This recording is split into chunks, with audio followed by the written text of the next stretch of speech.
I feel like a constant theme of this conversation today has been about these hard times. My hope is that this is an invitation to reflect on these hard times as well as imagine a way out. This year in the United States, 506 people have been killed by the police. These are 586 people whose story we'll never hear, 586 people whose families are left with a gaping hole in their heart. These are 586 people who will never dream, who won't slow dance, and who won't fall in love. This has been a particularly hard time for me as well. Just 2 days after a young man was shot about a mile away from my house by the police, Philando Castile was shot, and Alston Sterling was shot. And I felt paralyzed. I feel like a lot of people felt paralyzed. And I was paralyzed in rage. I was paralyzed because I couldn't imagine that we lived in a country where it was all right for the people who are meant to protect and serve us to shoot us on the street. I was paralyzed because the young man who was shot in San Jose was like the hundreds of cousins that I have and the millions of young boys that I grew up with. And so I did what I do, which is take to the street. I live in Oakland, California, and there was a march on Thursday, and there were hundreds of people out, and they were chanting, and they were looking at each other, people were singing. And in this moment, in this break in the crowd, I remembered a quote from a book that Alice Walker wrote, "In resistance, we find joy." And in my life, joy is the younger sister of love and the older sister of fun.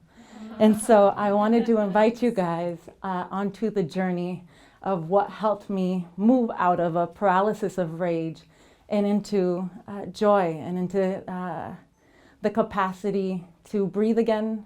I wanted to invite you guys into the places of respite where I could see my own humanity and could imagine a place where we could see our collective humanity.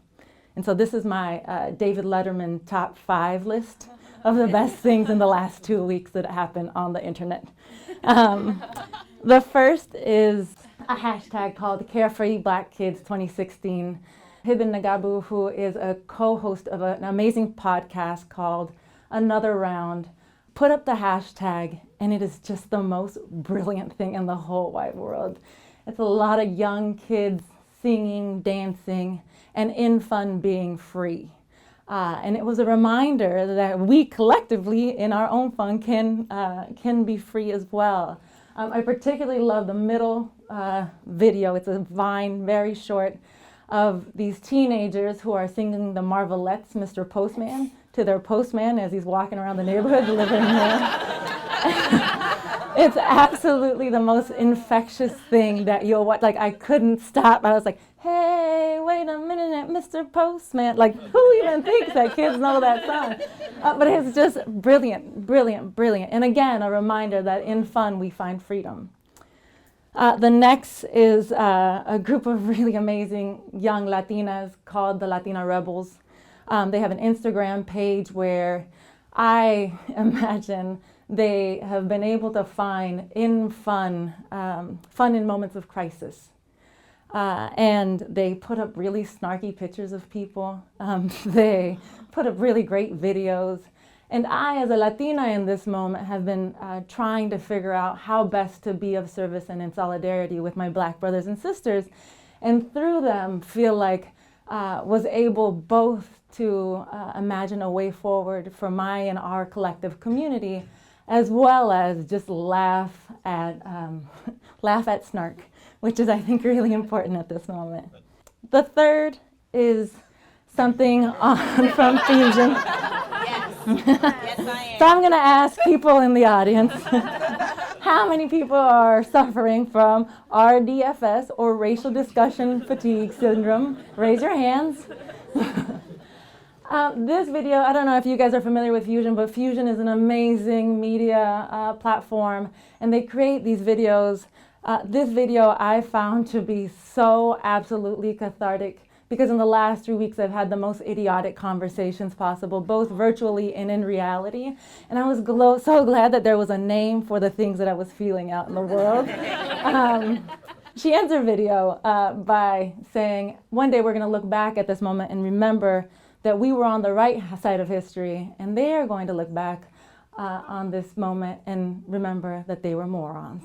And so no truer words have been spoken, and there was so much catharsis for me as people in both my virtual and real community started sharing this video as a way to unplug and let go and realize that there are other things that we could do in this moment.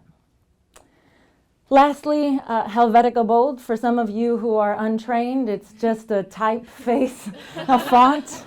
But Helvetica Bold is an amazing superhero created by the Opportunity Agenda to help people talk about issues of social justice in this time. They have videos, they have real comics, and it's an invitation to imagine what heroes and heroines at this time mean and what they can offer in terms of not only an escape but a path forward in a collective community. They created this video where she's fighting the way it is, and it's just truly one of the most liberating things to watch. Both a Black female heroine defeat the way it is. And it's a comic, and what could be funner than reading comics these days? I want to close by saying, again, that this is a hard time, but it's also an important time, and I don't think we can lose sight of that. And I would love to be able to ask, what type of resistance will bring you guys joy, and what type of fun will bring you freedom today? For me, I want to make sure that we boldly usurp this idea that we are paralyzed in this moment and that we can't do anything at this time. And actually remember that in fun we can find the deepest of freedoms. Thank you.